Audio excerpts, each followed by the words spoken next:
वेद का वाक्य है, काल ही सर्वेश्वर है, मतलब काल सबके ऊपर है।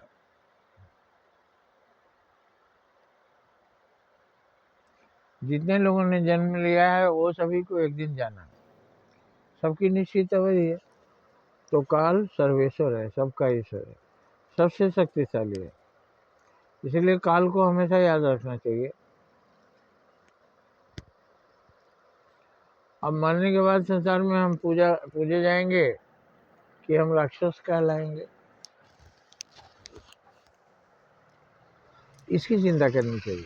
मरना तो निश्चित है, लेकिन मरने के बाद का रिजल्ट क्या होगा, ये जीवन का रिजल्ट होगा। मृत्यु के बाद जीवन भर जो किए हैं उसका रिजल्ट आता है।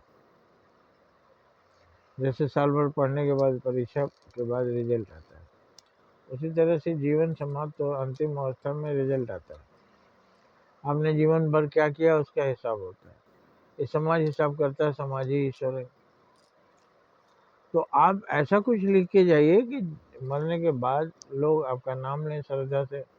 जो महान पुरुष हुए हैं, जो अमर हो गए हैं, उन्होंने यही याद रखा, जीवन में उन्होंने कुछ कर लिया कि मरने के बाद उनको लोग याद करें। और जिन्होंने कुछ नहीं किया वो कितने लोग आए और मर गए, किसी को पता नहीं।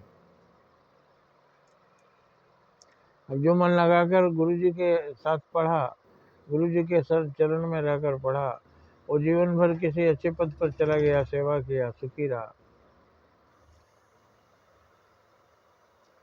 उसको ये जिसको याद रहा